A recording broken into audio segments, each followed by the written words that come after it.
Also just want to highlight something that comes up every few years and has largely been considered myth now, but that is actually more interesting than most people might think, which is this issue of spot reduction. You know, in the 80s and 90s, there were a lot of commercials, late night infomercials, where they would talk about spot reduction. You know, if you do sit-ups, will you lose abdominal fat? If you do hip raises or glute raises, will you lose glute and hip fat? And I think everybody now believes that and understands that fat metabolism is something that happens systemically throughout the body, that some body fat is quote-unquote more stubborn than others. Everyone varies in where they tend to store fat or lose fat last. Number of factors that influence that, in particular hormone receptors.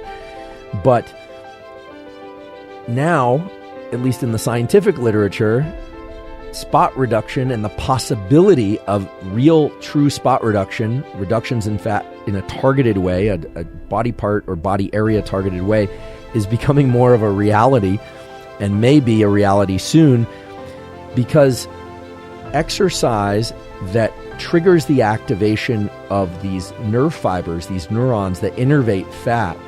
In theory, if you can increase the amount of epinephrine released at those particular fat pads, as they're called, they're actually called fat pads in the scientific literature.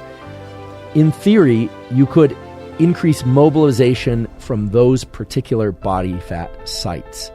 Okay, so because the new view, that the modern understanding is that it's not adrenaline released systemically, kind of bathing all your fat tissue, but rather it's neurons releasing adrenaline, epinephrine locally, that in theory, exercise that stimulates the release of epinephrine, or exercise coupled with things like shiver or low-grade shaking movement, or the NEAT, the non-exercise activity thermogenesis, could in theory lead to local enhancement of mobilization of fat tissue.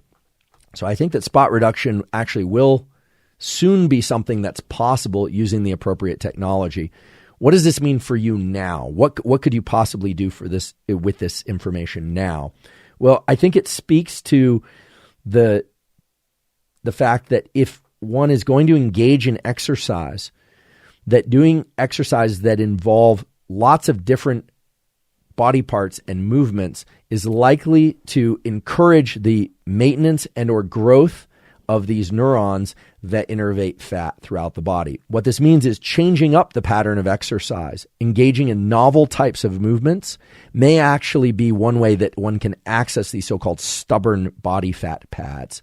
Now, there's a little bit of speculation in the statement that I'm making, but if you think about it, it makes sense. If you become very adapted to a particular pattern of exercise, whether or not you're subcaloric or not, you're on maintenance calories or not, you are oxidizing some fat always, and you're utilizing the neurons that innervate fat in a regular way. And pretty soon, this innervation is going to shut off, because there's no reason why this neural innervation of fat should continue to release epinephrine unless you give it a strong stimulus like cold or the fidgeting, or in this case, to do novel forms of exercise.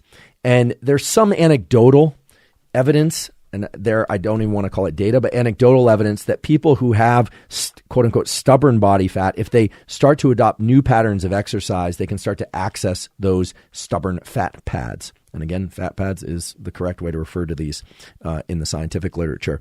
So what we're focusing on today is the fact that fat indeed will be mobilized and oxidized in response to a deficit in calories, but that the way that neurons control those fat pads and those body fat stores affords you a lot more control than perhaps you ever previously thought. So